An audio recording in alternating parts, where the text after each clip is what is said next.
Former President Donald Trump and Vice President Kamala Harris are both on the campaign trail trying to sway voters. Yeah, but just 2 weeks left, 14 days. The election is just around the corner. Mr. Trump is facing a brand new defamation lawsuit. Good day's Briella Tomassetti outside Trump Tower this morning with the details. Briella, what's it all about? Yeah, Dan and Tashani, good morning to both of you. Well, essentially, Donald Trump's team is crying foul because the exonerated Central Park Five are campaigning for Vice President Kamala Harris. The group is asking for a jury trial to determine monetary and punitive damages. But if Trump is reelected, their case will most likely be put on hold.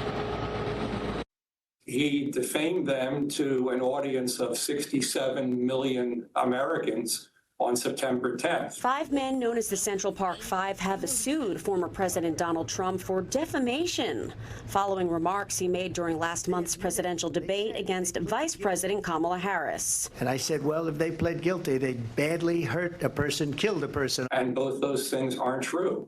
These men did not plead guilty. No one was killed. Back in 1989, Yusef Salaam, who is now a New York City councilman, Antron McCray, Kevin Richardson, Raymond Santana, and Corey Wise were accused of raping a female jogger in Central Park. The five men were convicted and served years in prison. At the time of the notorious assault, Trump purchased a full-page ad in the New York Times calling for the teens to be executed.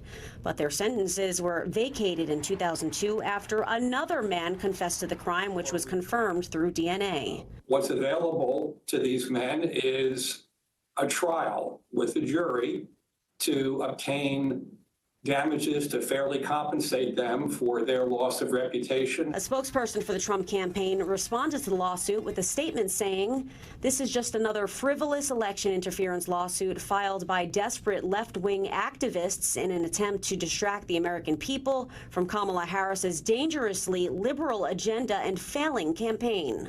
I'm here today with a message of hope for all Americans. With your vote in this election, I will end inflation, I will stop the invasion, and I will bring back the American dream. Yesterday, the former president toured the devastation from Hurricane Helene in North Carolina.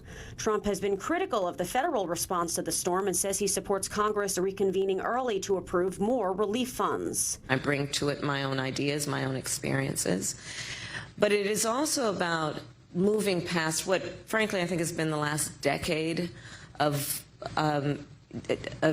the American discourse being influenced by Donald Trump. Vice President Kamala Harris spent the day in Pennsylvania, Michigan, and Wisconsin campaigning with former Republican Congresswoman Liz Cheney. Cheney is warning against Trump's candidacy, saying he's not fit to lead as president. You have to choose in this race between someone who has been faithful to the Constitution, who will be faithful, and Donald Trump, who it's not just us predicting how he will act. All right, so where are the candidates today? Well, the former president is set to spend another day in North Carolina. He'll be holding a rally in Greensboro at 7 o'clock tonight. Kamala Harris has no public campaign events set for today, but she is slated to return to Pennsylvania for a CNN town hall in Delaware County, which will air tomorrow night. For now, we're live here, though, outside Trump Tower. Dan and Tashani will send it back to you. All right, Briella, thank you very much.